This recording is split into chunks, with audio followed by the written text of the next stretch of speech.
doing tonight? Welcome back to SureFire Live. And it is busy. I know everybody is busy out there, and I think everything is exploding and everything is, if you've got your line in the water in business, it seems like there's fish on. It is on right now. So tonight I have a couple good friends of mine joining us tonight for the broadcast. I've got Alan Rush, who a lot of us know, who is a great sales trainer and sales advocate, and one of the partners in SureFire. And then also a good friend of mine, Kyle Bush.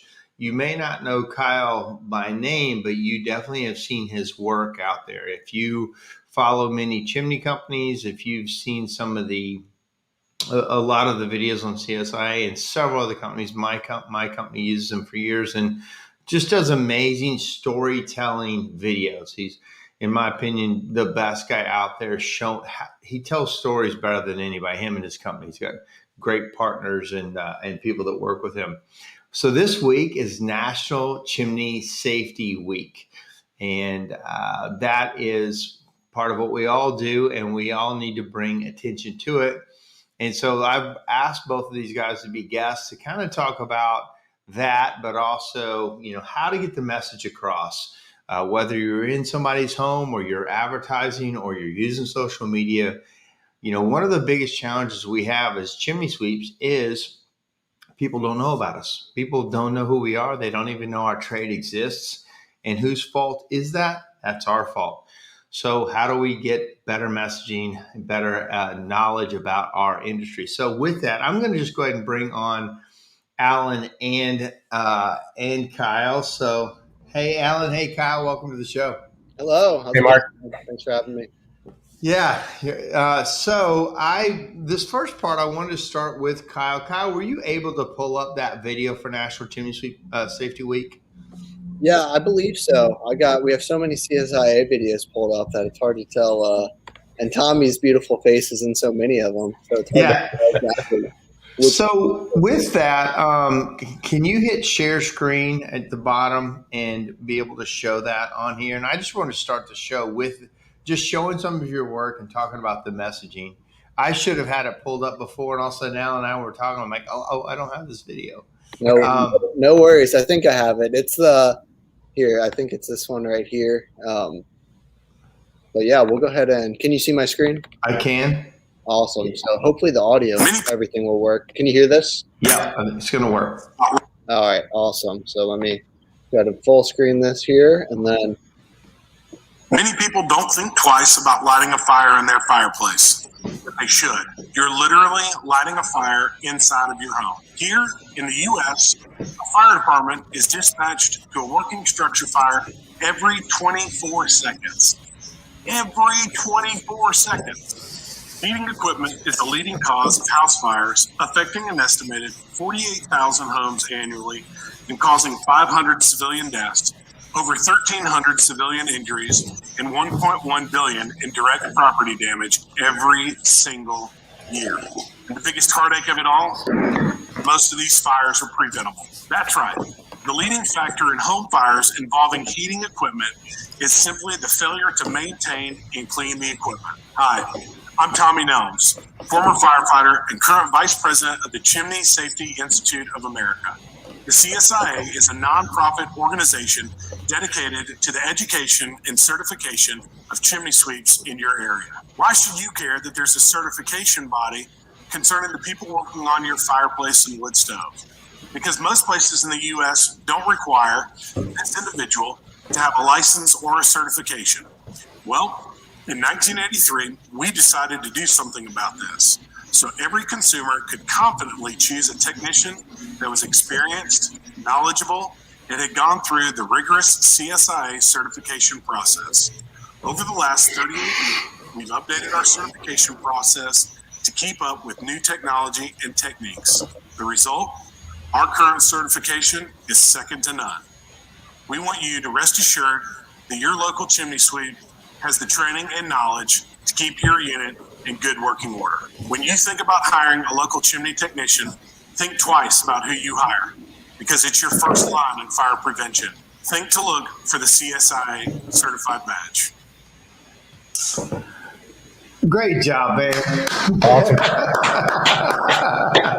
Yeah, I mean, we need to give a lot of kudos to Tommy as well for crushing that thing, getting on cam and delivering it so well. But he really did a great job getting that message across. He did, man. When he's passionate about something, he delivers a message, man. I've been in a few of his talks, and hopefully he's joining us tonight, but everybody's busy. And also, as everybody knows, please give us your comments. Say hi. I read them on the show. This is a two-way conversation, or a multi-way conversation, I should say.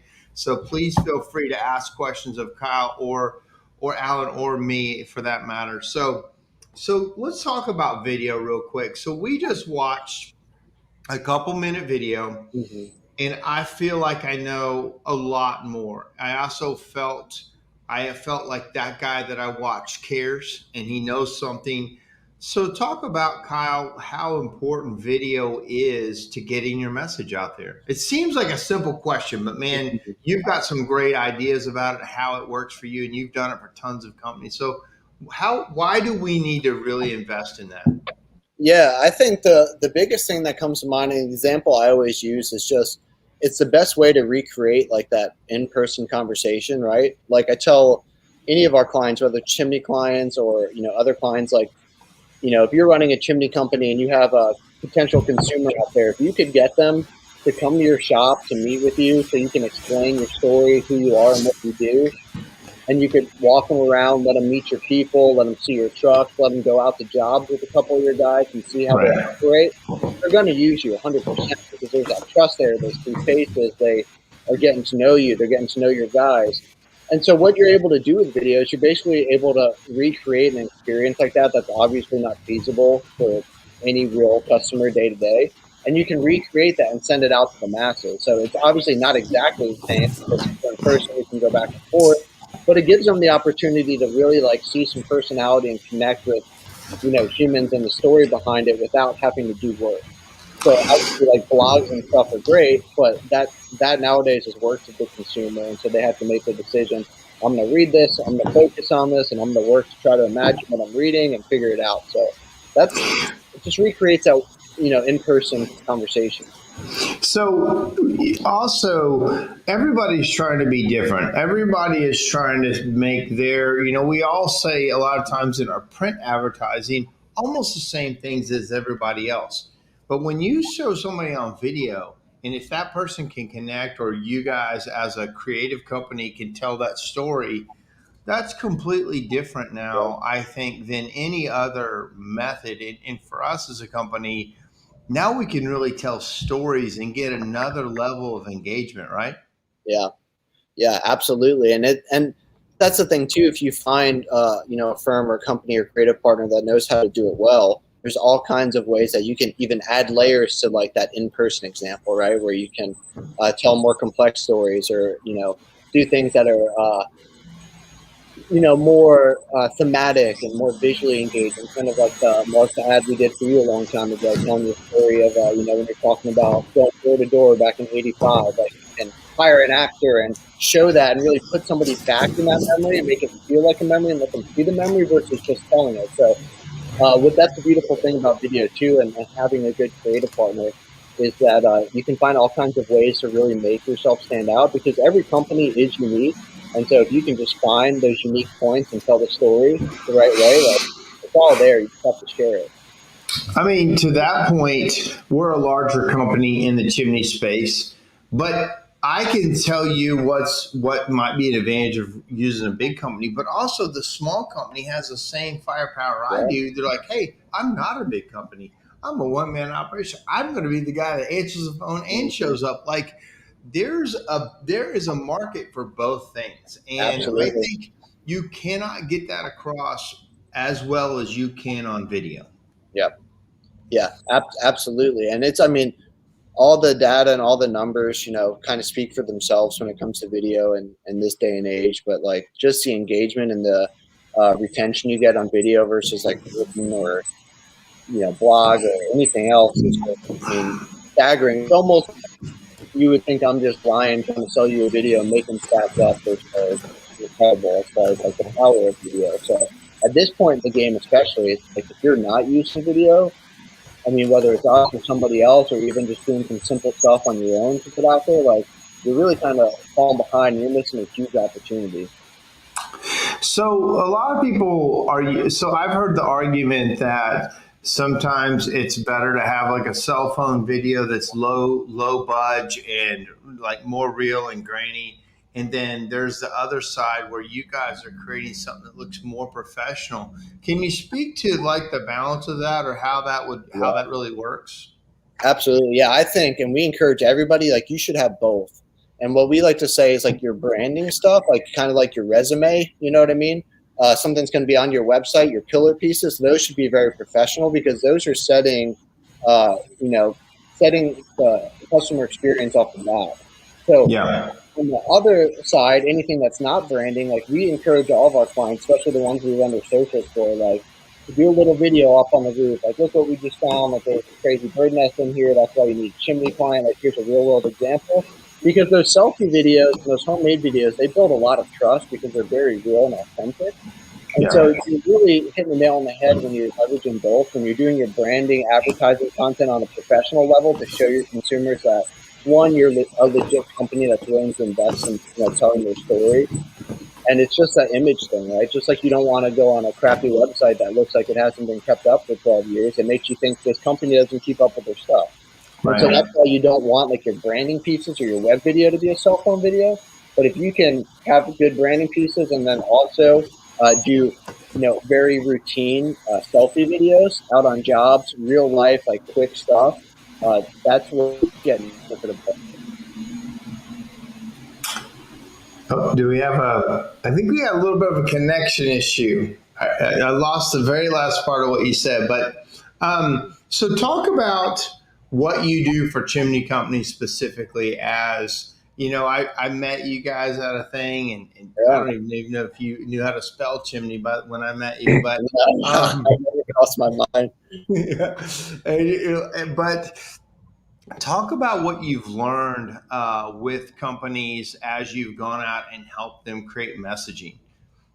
Yeah, I mean, the biggest thing I've learned is that there's just, unfortunately, outside of the industry, there's an image problem, right? And I think a lot of you guys know this and face this in recruiting, but when you say chimney sweep, you think put of a ragtag, beat up van with some guy in it who's like just come out and be covered in dust and stuff and sweep your chimney. And it's just that what we have found is that there's an image problem, and people think it's sexy, and people don't really trust it that well. And so that's the biggest thing that I've seen with video. It gives them an opportunity to show like we're professional, we're legit, here's what we do, and also just to educate the consumer. As a lot of y'all know, like some consumers in the market are obviously onto this and they're using you guys and they know it's important. But I still run into a lot of people, and I say we do work in the chimney industry. They can't believe the industry. What do these people do? So I think that using especially Facebook and Instagram and putting content out there to educate folks and being able to push that with, I mean, you put $100 on a Facebook video in your market, and it's going to go a long way. And so I think all that to say, the two main points are like showing legitimacy of your operation and building trust is the biggest thing. And then right behind that is educating your consumer and your market. Yeah. Can you talk about what your company does for chimney companies? Like if somebody wanted to engage you or said, hey, I need to work on my image or I need to get this message out there, what's the process for somebody engaging you or another company? And then secondly, what should people look for when they're hiring a company like yours or you, or, what do you really budget wise, like what are you really looking at? Yeah, so what we like to do is, and what we do the most of now is we have several packages. The main one that seems to be taking off and doing pretty well is basically a turnkey content marketing package. So basically our clients will sign on with us who need some marketing help, and instead of going out and trying to hire a Facebook person in-house or a social media manager and then a photographer and all this, and finding the person, recruiting them, paying them $50,000 a year when they have little to no skill or maybe a little bit of expertise in one area, which is just Facebook, but where are they going to get the photos and videos? So this package basically gives solves that problem all the time. For the price of one entry-level marketing hire, you get 12 professional videos that we work with men to lay out and strategize on. So we figure out seasonality of your business, main selling points, your unique story. And we map it out into a calendar over the year. For every single month, you're getting a video that's pertinent to that month. And we come out twice a year, we shoot all that, and while we're out there, we bring a photographer, and we get all the photos we need for your social media as well. And then we have somebody in-house that's a social media expert who will run your organic and your paid social media, so that all the content that we're making is actually getting in front of eyeballs. Because what's the use if you get a great video and you pay good money for it and you post it on Facebook one time and 100 people see it? Then you just kind of wasted that money. Well, a lot of times how I feel about the videos you're making for us, one, they're really high quality, but two, they're an asset. They're like an asset that I have in my file. Like, so I don't just use your video once. It can go out for years. And when you were working on what you've made for the CSIA, we're like, does this have longevity? Can we use this for a very long time? And of course, things change. Even in Tommy's video, he's talking about being the vice president. One eye is the president. But in general, you're building an asset. So how much, in my mind, yes, I'm going to pay more for a true asset. Now, if I'm making a quick Instagram piece or, there's no value, I can do it on my phone. But I've noticed, and even on my marketing, I've used some of the same stuff for 10 years. Yeah. And why do I use it? Because the message is good. People have seen it before. Like, it's not always good just to always see something once and it's gone. Sometimes seeing that video with that kind of market penetration is very important. Absolutely. And that's the example I use all the time too. And that's why it's important to have, whether you're working with us or a different video company, it's important to have a social media expert running and pushing your content, because a lot of companies get afraid. They're like, well, I already posted the video once. And it's, well, think about when you watch TV, every commercial break, you see the same 5 ads over and over again. Like, you can't be afraid to really push your content out there. That's what it's for. So that's why it's important to have somebody who really understands social media strategy to make sure that video is getting out there. And then to your point too, like we say that our videos, kind of like the rule of thumb that we use is they're going to feel good and professional and very relevant for up to 5 years, based on the rate of like improvement. Before they start. We've all seen that video or those ads that feel a little bit 90s or early 2000s. So we say, hey, you get this video made, like you can use this thing for 5 years before we think it's gonna start feeling funky. Exactly. Or longer. Yeah, exactly. And it really is an asset. And that's like I tell people all the time, like a lot of people spend time on YouTube. Like, start looking at when that video is posted. Because a lot of people think like, oh, I get 190-second video, I post it, and that's it. But like, a lot of the YouTube videos I watch or videos I come across are 5 years old, 6, some of them 10 years old, and they're still racking up views and still, driving traction. Yeah. So, Alan, you've been pretty quiet, and I was the first. I don't know if I've been this quiet in a long time. You're a talker. So, Alan, what's your take on? You work with a lot of companies. The ones that kind of have different marketing and use some of these kind of videos. What's your take how it would apply to sales or in-home or credibility or any of those kind of things? Yeah, I mean, so I've always been a fan of photos, right? Visualize the end result. This is just, what's the old saying? A video is 10,000 words or photo, whatever the case may be. So this just takes that and amplifies it. So some of the new softwares like Service Titan, they're embracing this now. Instead of putting a photo by the product, they're allowing you to put a video. So you can actually, go straight through, and as simple as, let's say, a crown coat, right? You can literally play that 30-second crown coat video, and basically you got an instant salesperson there right in front of the customer. So there's no doubt that video is huge. And I think that this plays into, I actually just posted this on Facebook the other day. I was rewatching Simon Sinek's finite versus infinite players, right? The idea of, so I went back and I rewatched his original one. And one of his main points is business is an infinite game, right? And we play it in a finite way. we play business in a way to win. Well, what are we winning, right? Well, we play to beat our competition.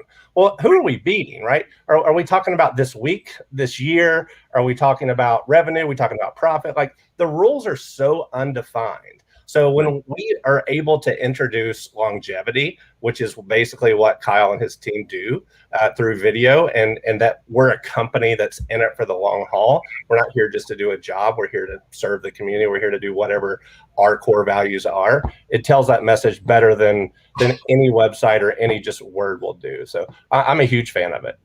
Man, I'm glad you finally added to this conversation today. Yeah. Well played. So no, gosh, brilliant. That's a great point. I mean, so credibility clearly is a big point, a part of sales. It's the trust factor. It's I know these guys. I know these guys are going to be around. And I think when you invest in video, I'll tell you one thing. We had now my guys don't use it like I wanted to, but we had a presentation that actually was wrapped around Kyle's video in the middle of it. We showed stats. We've serviced 100,000 chimneys. We're Middle Tennessee's #1 this. We've done this. We're Better Business Bureau that. And in the middle was meet the owner, because I'm not out on the trucks. And we played one of the videos that Kyle made for us, and it was a quick, like 1 minute piece. And I talked about what was important to me, the certifications, the training and that. And then we moved on to a couple other things, like a 7-slide presentation when we asked people, hey, do you know who we are? And most people did, but like, let me just tell you a little bit about us. And I used your video, Kyle, to tell everybody kind of who owns this thing, who are these guys. And my guys said that it opened up a ton of conversations, which one of the reasons I quit using it, because everybody wanted to just talk about past bad experiences. And like, I don't know, this adds a bunch of time. So, but my point was it added a ton of credibility to us. And what have you found, Kyle, with your clients out there? And lastly, what's changing? What do we need to be looking for coming down the pike? And now that you got me talking, Mark, can I add a question in for Kyle on this as well? Because I've always been a firm believer, and I'm curious what Kyle feels on this, is that no one cares about who you are or what you do until they're ready for you to do something for them. And so whenever you talk about this process of showing who you are and why we're so great, the part of the process where that matters is after you've already come to an agreement that the customer has a problem that you potentially could solve, right? And then once they say, okay, you understand what I want, you can give me what I want. Now, why would I choose you? And then once you get to that, why would I choose you? When you have something as powerful as, well, here's why, the other 100,000 people that we've done with chose us, adds that instant credibility. So I'm kind of curious, just adding that part into it as well, Kyle.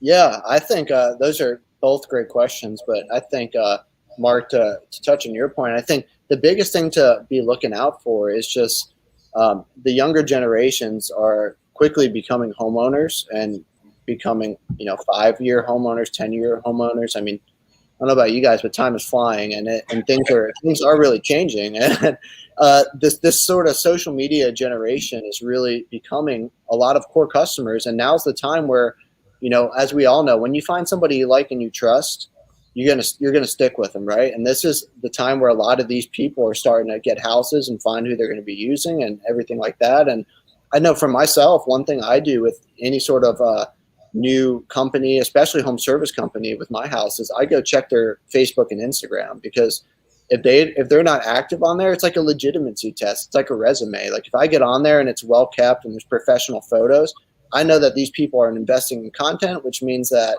one, they have money to invest. They're not some guy in a van that's going to, blow me off and I'm never going to hear from them again. And it just adds legitimacy, and it lets me see like what they're all about. Do they look professional? Do they look buttoned up? Do they look like they have nice equipment? Like all of that sort of stuff. So that's one thing I would say really to look out for, is like before long, if your social media isn't being kept up well, it's kind of becoming a litmus test for the younger generation like a legitimacy checker, like check reviews and check their social media. And a lot of people are checking that first, like instead of even getting on and looking at the reviews. So, or even getting on and looking at your website. Like the website is sometimes behind all that, I mean, it can be, but you find out a lot through the social media, so it's all part of the same game. So, Absolutely. and then what Alan's question about I can't remember what he asked, but I'm sure it was good. What? It's just the idea of when do you introduce your credit? It's like a speaker going and say, let me tell you all about what I do.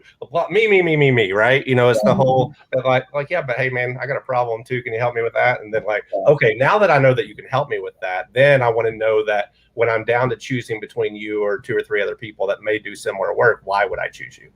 Yeah, absolutely. And that's like, to your point, Alan, there's a bunch of ways that people can leverage these videos for that exact reason. So obviously put it on social media, put some money behind it, and push it out there to, the right target audience, homeowners in your area that are the right demographic, all that sort of stuff. But also, of course, having it on your website, right? So to your point, Alan, like, oh no, my fireplace isn't working, or like for me, I actually need to call Mark because my gas logs just turn off for no reason. And so when you start realizing that, and you're like, oh man, I need to get this work done. And then you go on their website. To your point, Alan, like it is true. Like nobody really cares until they need you, until that information is pertinent. So having it there at any chance when they're vetting you, having it on the homepage of your website, having it on YouTube, having it on your social media. And then another powerful way to use it is to have it in email signatures, but also to reply to any online inquiry through your website or through whatever. If somebody reaches out via email, send that video back. Everybody has that sort of generic response for the most part typed up that they customize a little bit, and having that video right there. So as soon as somebody reaches out and says, hey, I'm thinking I need to get my fireplace rebuilt, like, can you give me a quote? You can say, of course, here's our process. And then boom, here's a video. Here's a little bit more about who we are and why we do what we do. And then the only thing I'll add to that is sometimes I think you're right. Like most of the time, Alan, I think sometimes you do have an opportunity to create a demand for your service. And what I mean by that is, we've done some videos in the past for like how signs of a leaky chimney, or signs of like, do you have, a bad odor, like doing things like that. That's going to help. Maybe the consumer doesn't really understand like why they think it's just squirrels on their roof that they're hearing. Right. And so putting content out there and pushing it, that's like kind of warning signs, or like if you have these things happening, could be sign you have a leaky chimney, you could educate them into working with you as well. It's classic symptoms versus problems, right? Mm-hmm. So the problem is your chimney is leaking. The symptoms are I have spalled brick, I have water on my ceiling, I hear a pinging on my fireplace. So being able to market or do videos around, are you experiencing these symptoms? They all lead to problems that our company solves. So it's basically pre-sales. Yeah, absolutely. So is this the right website for you, CumberlandCreative.com? And is that the best? It's .co. Oh, .co. Okay, hold on. Let me edit that real quick. Some jabroni, when we started the company, had CumberlandCreative.com purchased, and they weren't doing anything with it. So we were forced into the .co situation, which it's fine most of the time, but occasionally we miss important emails and stuff because people are sending it to the .com. What's the best way for people to contact you? Is it go to the website, or is it some other way? Yeah, go through the website. Is easy. My cell phone number is on the website. I handle, myself or Hunter, handle all sort of new business inquiries, questions, whatever. And then just my email too. It's just kyle@cumberlandcreative.co. Or, if there's somebody in the industry, that uses us, like have them just give them my number, have them text me, have them call me. I'm kind of keep an open line there, and I'm, happy to answer any questions. I've had people just call before and, ask a few things and look for a little bit of advice, and that's totally fine. Or if you're interested in working with us, of course, give a call. But either way, I'm just, I really have grown fond of the industry and the people in the industry over the past couple of years of traveling all over and getting on and off roofs and everything like that. So I'm happy to help however I can, whether you have somebody local who, are these people legit, or you just have generic questions about video or social media, like definitely just reach out. I'm happy to help. I think one interesting thing that's happened to both you guys is you guys came in from outside the industry, mm-hmm. and then you guys have also become real experts at what we do. Like I know Alan has. He's a technician wizard, but also you guys on video, you now know, like, hey, you better put that grinder guard on. Yeah. Get your helmet on. You're not gonna like you guys have a knowledge of the industry on how to shoot it now that I don't know that any other video company has. And and Mark, that's a great point too, to one of your questions earlier that I think I kind of missed touching on. It's just like, if you are looking to work with a company, like those are the things to think about, right? Is if you find somebody with experience in your industry, like some of the guys do not like us when we get out there, man, because we're making them put their harnesses on. We're making them put their respirators on, the grinder guard. We're slowing them down. We're making sure that it's buttoned up because we've learned those lessons the hard way, most of them. Yeah. And so we're able to really help represent your company the best way possible. And we also have just learned how to deal with some of the guys too. You know, we've had guys who are impatient, who just want to get the job done, don't want to wait to get shots with us, or guys who are really nervous to get on camera and talk to the camera. And so we've kind of learned those little technical things, but also just kind of who a lot of the guys tend to be and how to, make them comfortable and communicate with them out in the field and speak their language. And so I think that's an important thing to consider when you're doing video is just, has this person done anything, or this company, do they have any work in the home services business? Like, do they understand it? Are they familiar with OSHA stuff at all? Because if not, you really need to make sure, it's your job to make sure that they understand your needs and what can be shown and what can't. Yeah. I've noticed that the videos, over time have, I remember when we first got on and you'd be out in the field and then I get the video back. I'm like, we can't show that. Yep. We can't show that. We can't show that. And then clearly it was a training thing for me. I'm like, guys, I bought the equipment for you. You're not using it, or grinder guards are a killer for me. But so I know you're busy and I know you got to go. So let me just wrap it up with this. So, and here's my COVID brain not working, and I had it right there. COVID brain is real. It is, man. It's just I'm getting better. It's going away, but there's times it'll just like go away from me. Well, anything else, Kyle, that you'd like everybody to know before we let you go? Yeah, I think I would just say if you don't have your pillar pieces of 10, if you have a who you are about us video, and if you don't have a recruiting video and a few of your main services videos, like I would challenge you to really think about that and to go and look at some companies that do and do an honest audit of yourself put yourself in the customer's shoes, go to your website and then go to the website that has the video. And whether you reach out to us or somebody local or somebody else, I would just challenge you that, it's worth the investment and there's going to be a return on it. And at this point, I really feel like, Mark, when we first worked together, I think it was like the early adopter phase where, you could still really get by without it, but it's going to add a lot of value if you did it and you're ahead of the curve.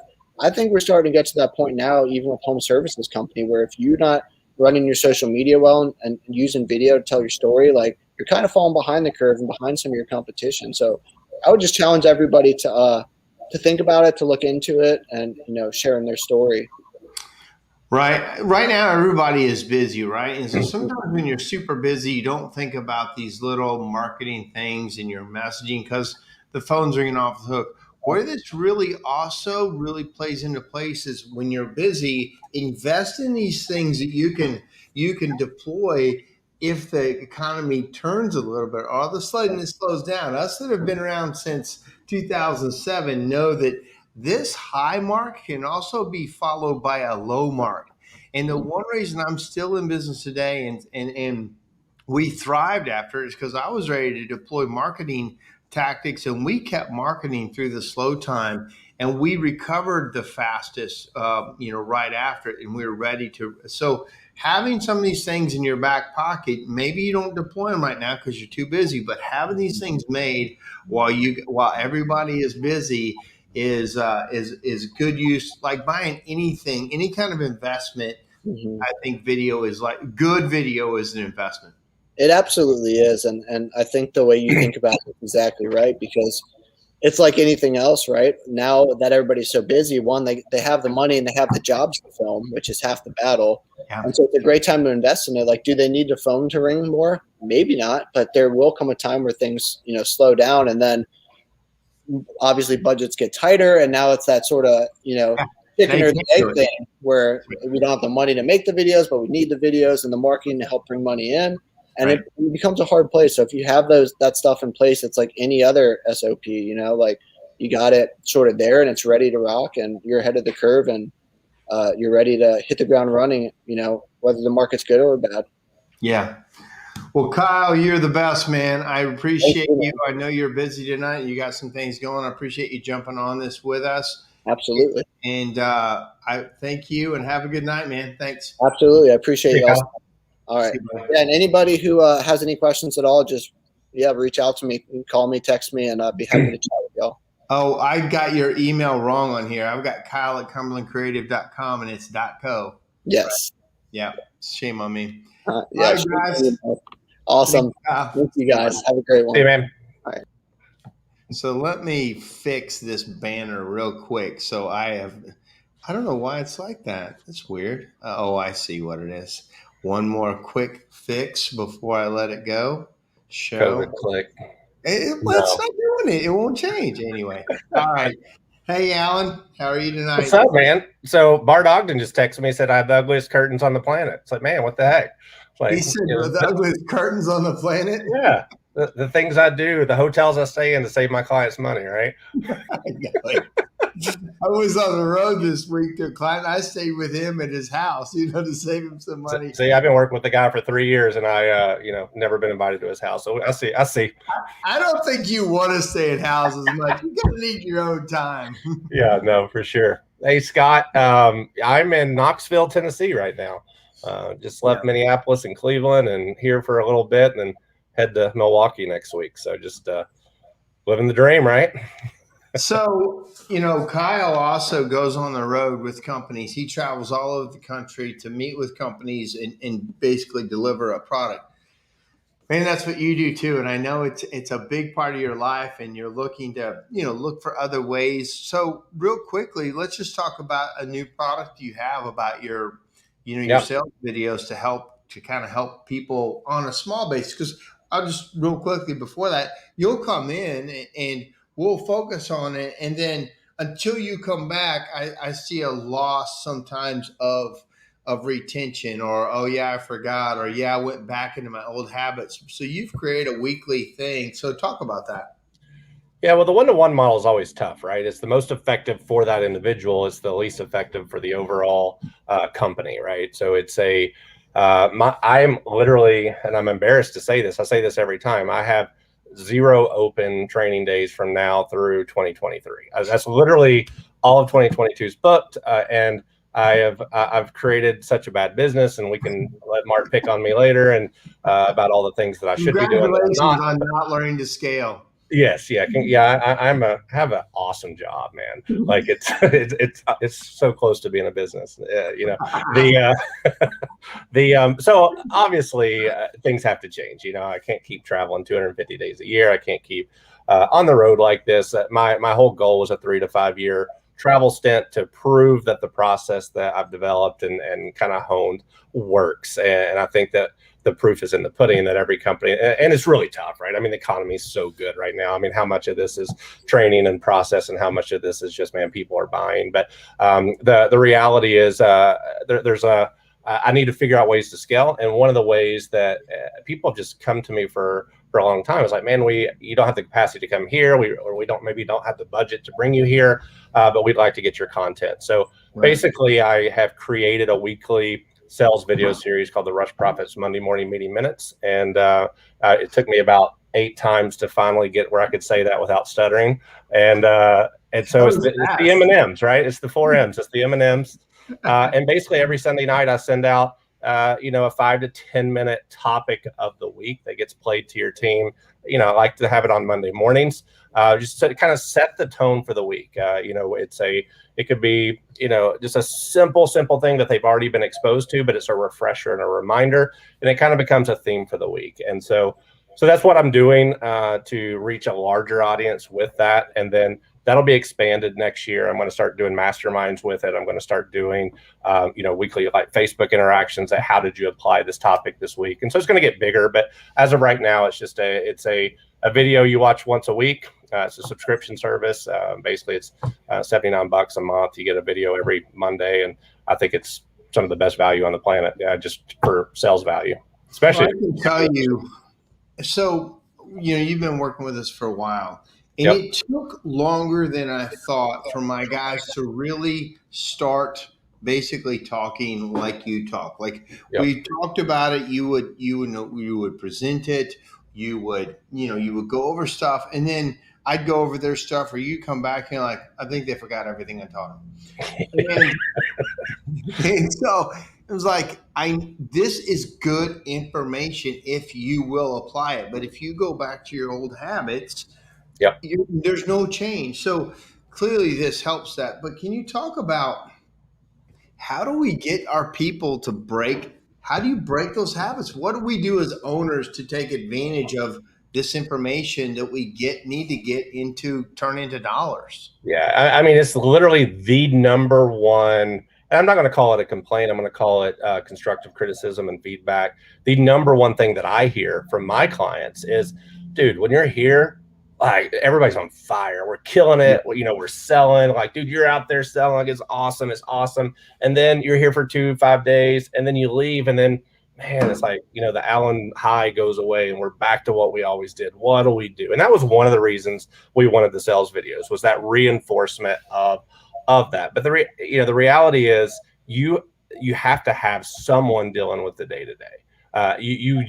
We've all heard the habit statistics of what it takes. I think a lot of people try to do too much at once. We have to focus on the 2 or 3 things that are actually strengths first. I'm a big believer on building on strengths first and then working on weaknesses. Weaknesses are not fun to work on. Weaknesses are not motivating to work on. People don't want to work on weaknesses. It's frustrating to them. But when they're really good at something and we can tweak that, we'll typically get a higher percentage of return out of that individual than we would if we started focusing on all the areas that they struggle in. So that's typically where I recommend people start. And then as they start to see, hey, you know what, this process thing has something to it. I'm not better than the process. I mean, you've heard me speak before on your podcast about the idea that you give me a rock star salesperson and you give me a mediocre salesperson that has a rock star sales process, I'll bet my money in the long term every single time on the process guy, because the rock star salesperson creates shortcuts. The rock star salesperson thinks he's better than the process. The rock star salesperson all of a sudden think things get easy in October and November, whenever anybody can show up and get the order. But all of a sudden April, May, June, July comes on. It's like, man, I actually got to work for this. So process wins every time. So on National Chimney Safety Week, we're coming up into our prime time. And we're trying to get the message out there. So what would you say? And I want to tell you my take on it. I've said it before, but I think that the sweep that can't sell, the sweep that's out there doing 6 jobs a day and flying through them and getting very little work, is one of the most dangerous people there are, because he is not maybe doing a good inspection. He's definitely not communicating. We all know 80% of chimneys need something, and this guy is flying through jobs and then not much is coming back. Talk about what you see out there just in that case. Well, man, it's so true. I mean, I think you and I have been on the same page on this in a long time. 3 to 4 calls a day. That's like the max that you can really do and do your job effectively. And I think we're seeing this shift of positions where we have sweeps, we have inspections, we have estimators, we have, I think Chad Murray's guys are educators. We have all this type of stuff that happens. So where's the liability versus the sell, right? So an estimator is not really a safety checker, right? I mean, the estimator is going out, the customer's saying, hey, I know I have this symptom. I know your company typically addresses these types of things. Come out and tell me what you would charge me to resolve this symptom. And then we go through the whole sales process of turning that symptom into the problem. We resolve those problems, but that's not necessarily an inspection, and that's not necessarily a sign off of usability or fireworthiness, right? And so I think we have to be really careful as an industry as we're making this shift of, are we solving problems that are leaks or exterior, whatever the case, versus are we telling a customer that they can use their system? If we're going to tell them that they can use their system, we clearly have the levels of inspection defined for us. We should be following those to the T. I think and we talked about this a little earlier. I had never looked up the word safe or safety before, right? Literally just as a definition. I'm just curious. So I went to Webster's and I said, tell me the definition of safe and tell me the definition of safety, because it's National Chimney Safety Week. And I've always been a huge proponent of never telling a customer their system is safe, right? I mean, that's a personal choice. I don't tell them. They ask me, hey, if I do all this work, I spend this $15,000 with you, is it safe to use? I will tell them it will be up to today's codes and standards, right?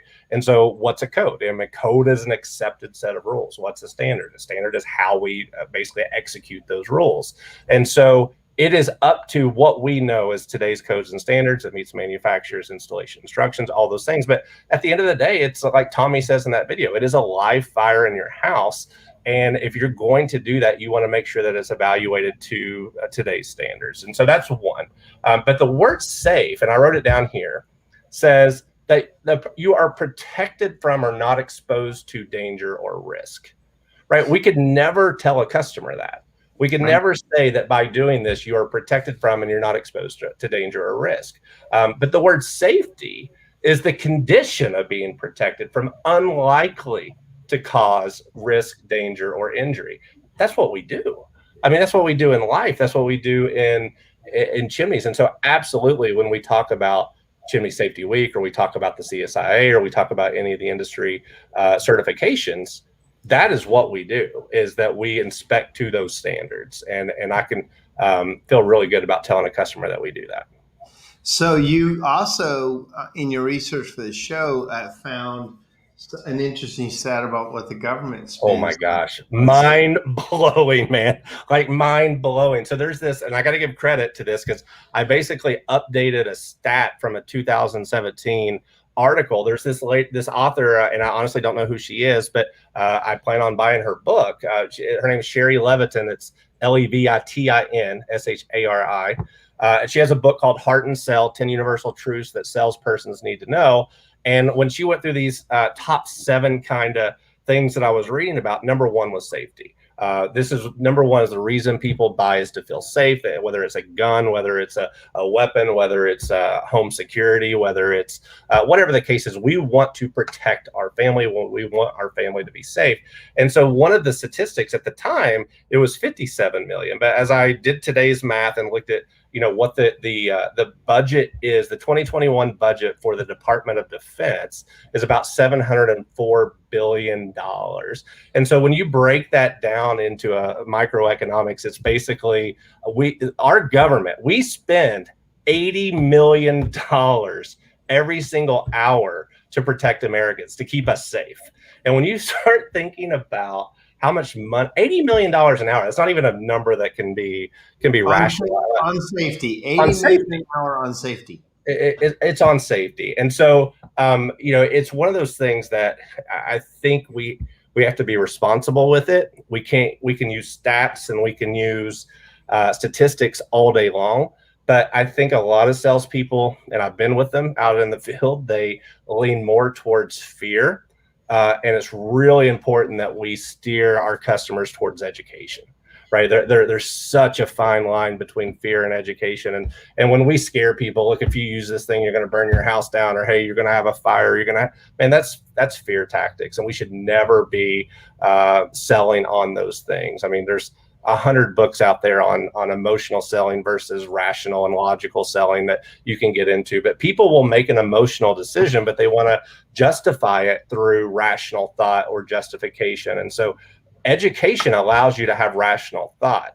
Fear induces emotion. And I never want a customer to make a decision based on emotion or fear. If they do that, then I feel like I'm manipulating that customer in a way that I would never want to be manipulated. So I think it's kind of two-sided for me, the way I market us versus the way I am in the house. So when I market us, I am based, because I don't believe people want to buy maintenance solutions. Sure. The maintenance solution doesn't make somebody call me. Like some people, yes, once they know, once they've been educated. But I feel like I need to show them a fire of what could happen. I need to show them a scenario that is scary. When people call me like, I'm scared to use my fireplace, can you come check it? There's a fear built in Sure. to, hey, I'm scared to light my gas logs.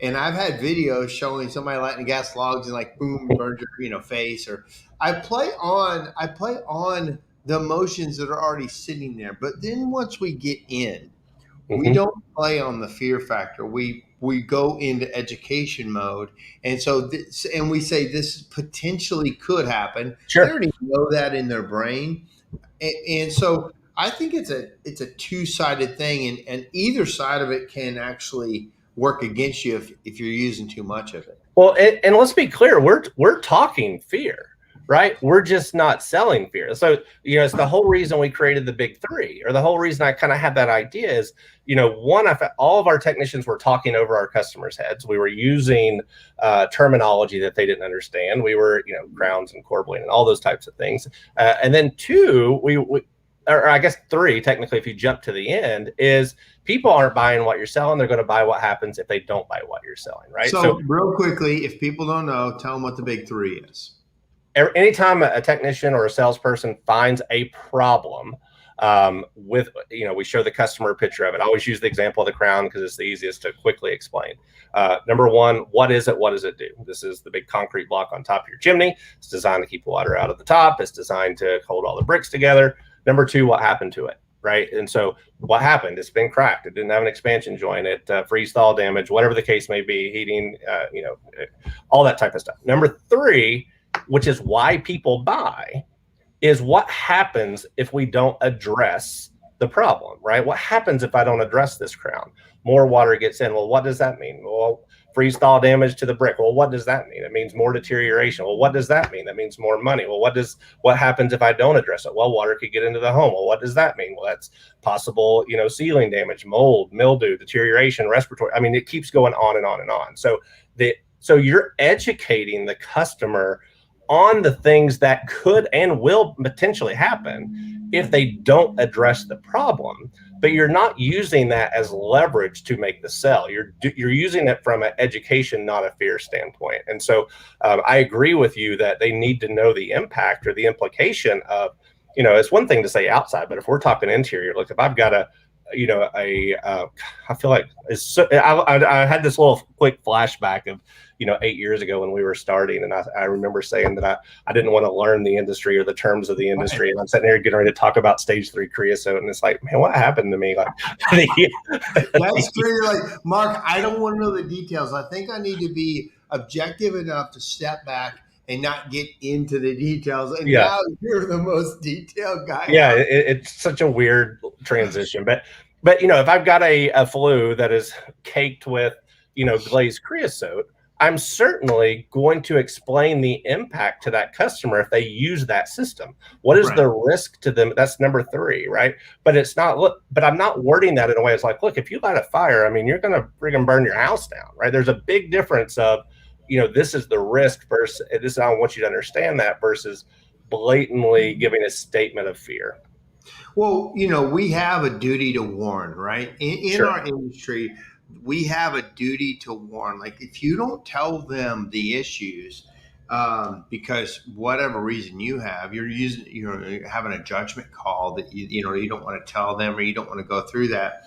That is not our duty. So interesting. Nick Guy said, I struggled to sell stuff for years, but now I sell peace of mind and it sells like crazy. Isn't that so true? That's a great statement, Nick. I mean, it's such a true statement. I mean, it's one of those things that there is so much legitimate work in this that you don't have to do anything, illegitimate to sell in this industry. And I have technicians that struggle. And I guarantee you, if you're a technician and you are watching this right now, you've been in this scenario. I had it happen this week where we scanned a chimney, and I can literally pull up the picture. It just happened like 2 days ago, and I'll find it real quick. And you guys can you guys can judge this all you want if I can find the picture quickly. But it was such this is a terrible picture of a picture, but it was, I mean, we're talking hairline, upon hairlines in between the mortar joints, right? The mortar joint was there, but the top had split. And then when we got to the very, very top joint where I can, this was the one in the middle, right? I mean, the guy that I'm with is like, man, that's the only two problems in the whole system. I mean, are we really going to propose an entire $6,000 heat shield just because of these two little joints? Absolutely, we are. And we're going to explain to the customer why. And like, does it suck that we have to tell you this information? Do I want to tell you this information? Of course not. I hate giving this information, but you called me because you wanted to know the condition of your system. And it's my job to explain the condition of your system. It doesn't, smoke and fire and creosote don't care if it's a big crack or a little crack. It is going to get in that crack. And so anytime I get combustibles in little pockets of fuel into areas that I can't sweep or access, I'm going to explain that to you. And so as technicians, we want to help the customer. We don't want to give them that big number. We don't want to, man, it's just this one little hairline crack in the panel. I can't get it from the manufacturer. If you're a company that doesn't, do aftermarket, do I really need to decommission this entire unit because this one? Yeah. You do, and you have to explain to the customer. It's like a hairline crack, a hairline rip in your seatbelt. Okay, right. As long as your seatbelt's not being used, it's no big deal. But if it's being used, it's already been compromised. I don't know if it's going to be the thing or not, but we all agree if you put your seatbelt on and there was a rip halfway across it, you're like, it might not work if I need it, So that's what that flue crack is. And next to your position, why is it happening? Are others about to fall out? Are others, do you just not seeing them today? When I run this brush through them, will they fall out? When you have a chimney fire, they're just going to fall apart. Like, you've got a known issue. It's coming apart. What are you choosing to do? Yeah, I could drive around with my seatbelt ripped and probably be okay. What happens if I get in a wreck? Then it pops and my face hits, 100%. And my thing that I tell every technician I work with that has that mindset is, look, man, I would pray this never happens. But what happens if you just let that slide and all of a sudden on the news, you hear about a chimney fire and a loss of life? Like, could you ever sleep again? You wouldn't. You would never forgive yourself because you wanted to help the customer out from a financial perspective when you really did the exact opposite. What gives you the right to not tell them the whole thing? 100%. Like, you don't have the right to make that judgment call. That's that right. you wanted to go, you know what? I don't want to tell them to condemn their system because these two known problems, code violations. I don't want to go all that. You're making a judgment call that is not your decision. 100%. He called you for your professional opinion. Now you don't want to force it down their throat. Like, hey, I'm here to show you. If you want to fix it, what it is. If you don't, no problem. It's a failure to warn. But man, if you make that, I remember a technician kept always recommending cheap chimney caps and cheap solutions all the time because in his mind, all of our stuff was too expensive. I'm like, what gives you the right? If you came to my house and you don't offer me the best possible and you're always giving me the cheapest thing, I'm not a cheapest thing buyer. I want to know what's best. And then maybe if it's too expensive for me, I'm like, well, is there other options? But you don't dare come in. That's not your decision. It's my house. It's my safety. It's my family. Show me everything and put it back in my court to make the decision. That's not the technician's decision. I condemned a manufactured fireplace today for panels and for the lack of a UL tag that otherwise probably would have been, if it was in my home, I'd be like, man, I don't know. But it's not my job to tell them that. So I have to tell them the reasons this doesn't meet today's standards. And the guy, man, I can't believe we're going to give them a $10,000 proposal because, man, look, I don't make the rules, right? The code is back to finite games, right? It's the finite players play by an accepted set of rules, and codes are literally the accepted set of rules for our industry. right? That, otherwise, why are we even doing this, right? We could be the uncertified guy that's out in the truck that's just winging it, but we're held to a different standard because we are certified and because we do agree that these are the levels of inspection. We do agree that whatever your local code or your IRC or your NFPA, we do agree that this is the accepted set of rules that we're inspecting to. And if you make a personal choice to disagree or vary from that, you are potentially putting your customer in harm's way. And it's just literally the exact opposite of what our industry is about.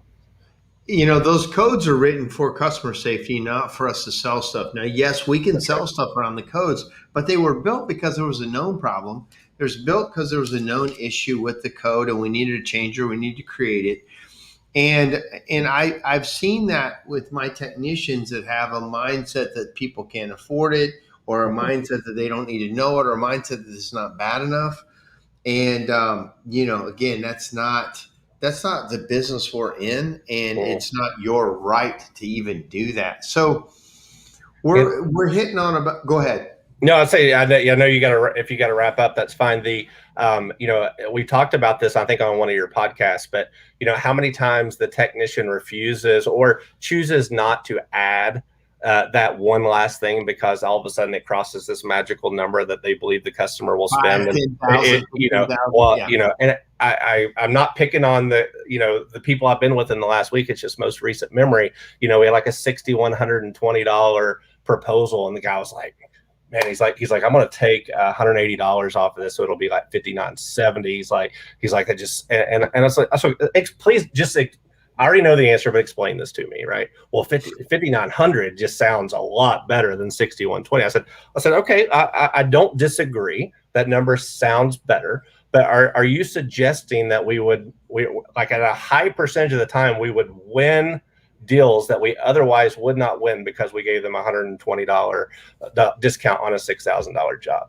And when you put it into that different perspective of, all right, you know, because we've been conditioned, grocery stores, this 99 or this, you know, whatever the case is, it sounds better. But when you really are sitting down with a customer, a $5,000 decision, a $6,000 decision is typically pretty close to being the same condition, your decision. So if you are a technician that is out there putting together proposals, and you know, I see it with chimney caps and water repellent all the time. You know, it's like we're already at 12,000. Man, if I put a $2,000 outside mount cap and another $1,000 in water repellent on there, I'm at 15 grand, man. Like, I don't want to kill my $12,000 because they don't want to do. It is the most absolutely amazing rationalization that we make. Our job is not to determine their budget or what they will or they will not spend. Our job is to simply give them the best possible solution on what they told us they wanted from that meets today's codes and standards. And so, you know, it's just don't talk yourself out of providing the best solution to your customer because you believe that they may not spend whatever number that you've set that you think they will spend.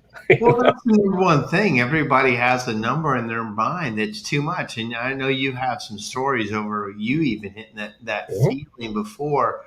And, you know, I was a couple weeks ago, we had Tim Reed on, and he had a good point. He's like, people really don't know how much it's going to cost before you come out there to fix it. And he said, you know, I'll give you an example. You know, my wife and I had to buy a sprinkler system. Well, how much is a sprinkler system? Do you have any idea how much a sprinkler system is? Is it $1,000? Is it $3,000? Is it $10,000? Yep. You don't know. The guy comes out there, explains everything that you're going to get, everything that you need, and you got to make a decision on it. You don't probably know before going in, especially with chimneys, because there hadn't been an inspection done. So you're thinking one thing, but you don't have any idea what the repair is. And that's where the sales and the explanation and the good customer service and your techniques really get it across the finish line. There's a couple of comments real quick. Don't talk yourself out of the sale. Absolutely. If you drop, you very well could lose a sale. Looks like you're a salesman, quote, and let them figure it out is what the next part was. Yeah. So I think One of the most powerful things is once you have presented and closed your sale is that ability to shut up and wait for the response, right? Stop selling once you've sold. And I completely agree. And the guys that have been out with me in the field I make them so uncomfortable because I'll stare at a customer for 5 minutes until they talk. We'll just sit there and just stare down. And because you got to let them process. Everybody processes it their own way. And then I believe the second comment is about, once you give a price, that's your price, right? We don't do discounts. We don't drop the price. We don't lower the price. And I will tell you, I've posted this before on Facebook, but my line is when a customer asks me, is this the best you can do? Or can you do any better? Or, hey, can you give me X off? As I say, look, man, I don't control the pricing. This is the best that I can do.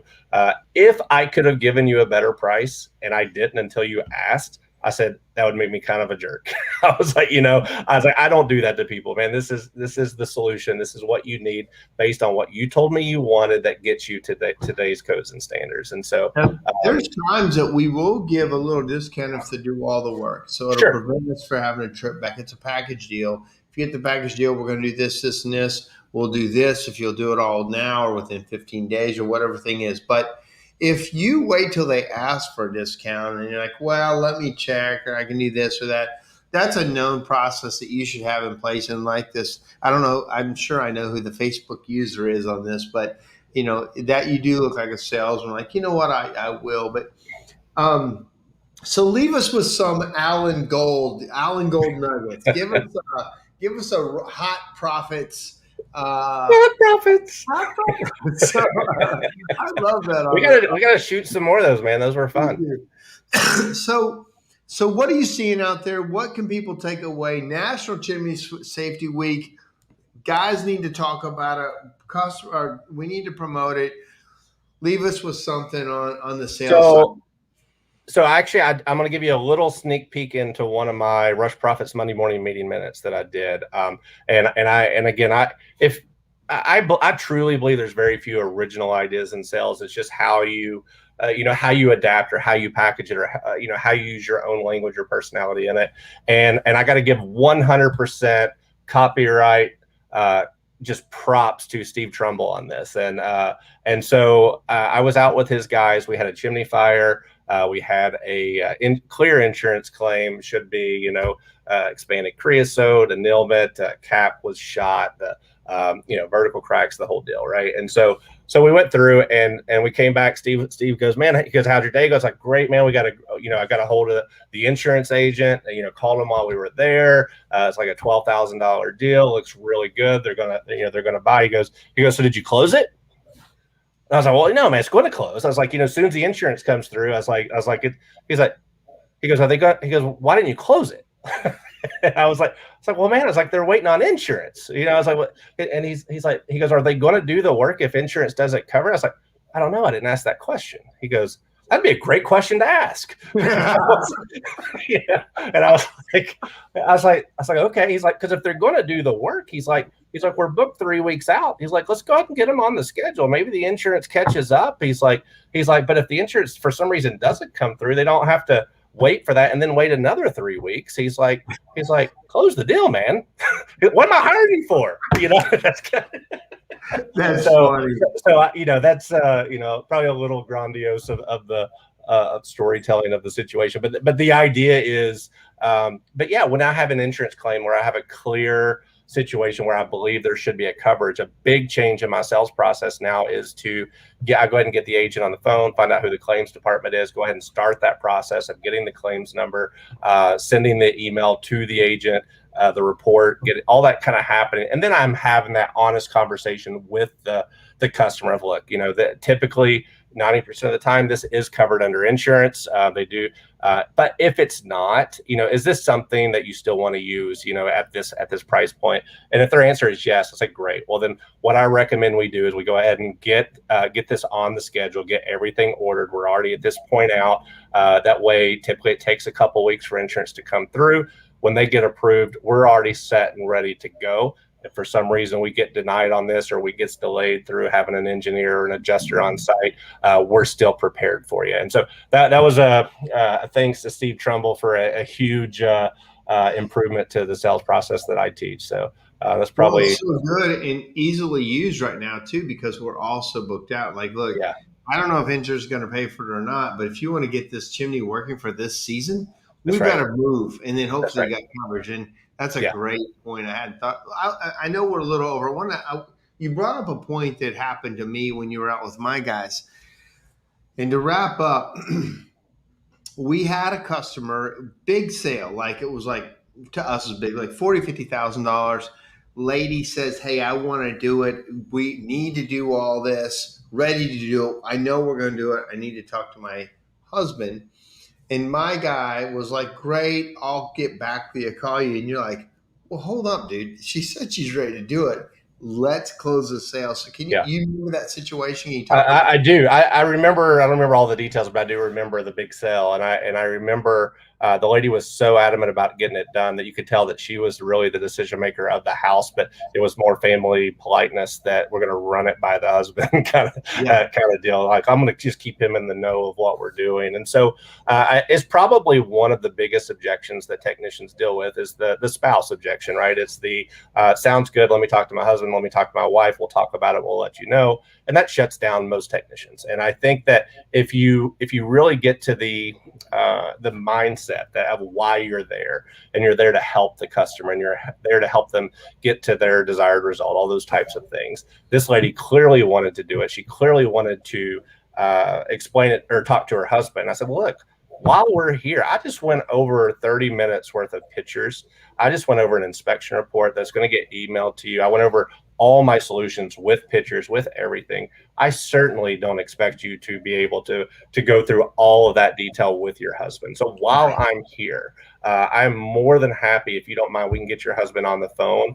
I'll email him my report and some of these pictures so that while we're all together, let's get on the same page. So when he gets home, you guys are on a better position to have that conversation. And she goes, oh my gosh, she goes, would you really do that? She's like, that would be amazing if you could do that. And I think technicians have a fear that that's somehow overstepping their bounds of like they're being, aggressive. But if you position it in a place of being genuine, that look, it's a lot of information. I get it. And so we actually got the husband on the phone. We had him on speaker. It was me, your technician, the wife, and we had the husband on the speaker. I emailed him 3 or 4 pictures. I texted him 3 or 4 pictures, and I emailed the report. And then I had him open the report, and I literally walked him through all the photos in that report verbally. And he goes, no, it makes perfect sense. He goes, I get it. He's like, you explained it really well. He's like, it's got to be done. And we went ahead and got the deposit right there. So, well, imagine if you hadn't gone to that step. You'd spent all that time, and the wife then tries to explain to the husband in her way of what mattered to her, which may or may not have been communicated, or husband to wife, vice versa. And then they're like, no, let's call somebody else. But by you going with my guy that was ready to leave and use the husband-wife objection, and it was fine, we would have, I don't know that we would have got it. Maybe we would have, but we've just left it up to more chance. And when you took control of the sale, when you took control of the results and making sure everybody was on the same page, at least they made an informed decision properly, both sides of it. If we would have left it to the wife to determine the safety of the family, imagine if she didn't say that right. Imagine if she didn't convey the need, and he says, I don't know, and something happened to the family. Something bad happened because we left it up to chance. And one of my favorite lines on that, hey, I need to call my husband, call my wife, I need to talk to them first. One of my favorite lines is, what do you think they'll say? Like, if they say, hey, I need to talk to my husband and wife, like, great, I understand. I definitely would talk to them. What do you think they're going to say? Yeah. And you kind of forecast that and like, great, we are booked out this much. If you think they're going to say, we can go ahead and put it on the books. If they come back and say, absolutely not, we'll take you off the books. Like, kind of going ahead and assuming it, because they kind of want to say yes, probably. They might just be saying they don't want to say no to your face. But how do you handle, and we'll close out with that. Like, what? Yeah, I mean, it's for the most of the time, the spouse objection is legitimate. I mean, it certainly can be the playoff. It could be the nice thing to say where they're like, Oh yeah, well, let me talk to my husband. We'll get back to you. And like, as soon as you walk out the door, they're like, all right, call the next guy because that ain't happening. It could be that, and they're just playing nice. But I believe that if a customer's called me into their home, I've earned the right to be able to have a conversation with them, and I think that's a confidence that that takes time to really develop. And so if I get someone that tells me, and this is if you've watched my, let's do a cheap SureFire pitch. If you watch my objection handling videos on SureFire, when we talk about the spouse, this is my line is, look, I use empathy with every single objection. I totally get it. Huge decision. I've been married almost 25 years. I would have to talk to my wife about this as well. Like, I went over all this, basically the same spill I just gave you before. I've went over a lot of information with you. It's really important to me that when your husband gets home, you guys are on the same page and you're making an informed decision. So while I'm here, while all this is fresh, I'm more than happy to get them on the phone, explain to him exactly what I've just explained to you. So when he gets home, you guys can have a more informed conversation. And and it may only be 25% of the time you get them on the phone, and maybe only 50% of the time when you get them on the phone, you actually make a sell. But whenever that you're talking, that's what, 15%. How many times do you get shut down? Think about it. Like, if you're watching this and someone says, well, let me talk to my wife or let me talk to my husband, and you're like, okay, just call me if you have any questions. Call me if you have any questions. Yeah. Here's my card. You call me. It's like we've just given up. Your job there is to make sure they fully understand the situation they're in, the decision that they're making, why they're making it, what happens if they don't make it. No one can explain that better than you being in the home. So have that confidence. And I'll close with this, that and I made this up 100%. These are not real numbers, but I believe whenever I started breaking down successful salespeople that I've trained and people that are really getting it and people that are not getting it, I think there's 3 parts to it. One part, and I broke them up into thirds, and I'll figure out real percentages later. But 1/3, I believe, is process. And process is what I teach. Process is, that 50-step checklist that I go through with all my people. This is what we do, how we do it, why we do it. I believe another third of that is personality and rapport and likability, trustworthiness. Go back to Simon Sinek. These are the attributes, right? These are not skills. These are attributes. These are who we are when we're in our natural state, right? Do people enjoy hanging out with us? Are you genuine about interacting with people, or are you following the script? And then I believe the other third of this is confidence, the ability to clearly look at a customer and with pure confidence know exactly what you're talking about and how you are the only person that it makes sense for them to solve this problem with, and you've clearly explained why. So if you can get the rapport, likability, if you can get the confidence, and then you can follow it up with process, I believe those are the 3/3 that really make up a master salesperson. And so that's kind of, I guess, what I got. Oh, you always got such good stuff. All right, buddy. I appreciate you. I know you worked all day, and here you are working at night. I certainly appreciate you joining 3 a.m. fight. Let's do it. I looked at my alarm this morning. I woke up at 5:30 and I'd already missed my check-in. I was like, oh, that's bad for tomorrow. I was like, that's not good. So yeah, on to the next. I appreciate you having me. Yeah, man, you're so great. So thank you for being such a benefit to this industry. I'm glad you put your brain into this industry and have brought it up helped a lot of companies in our whole thing. So thank you for being you, Alan. Awesome. Thanks, Mark. See you next time. Yes. All right, guys, that was our show, man. National Chimney Safety Week. Take advantage of it in your marketing. I think we had some great guys on tonight to talk to you about that. Kyle is absolutely a great storyteller. His whole company is really in storytelling. If you got a story to tell, you need to have a conversation with those guys and see if it works for you. Of course, Alan Rush is always just a blessing. When he speaks, just the stuff makes sense. So hope you guys enjoyed it. I am going to be in Belize for the next 2 weeks.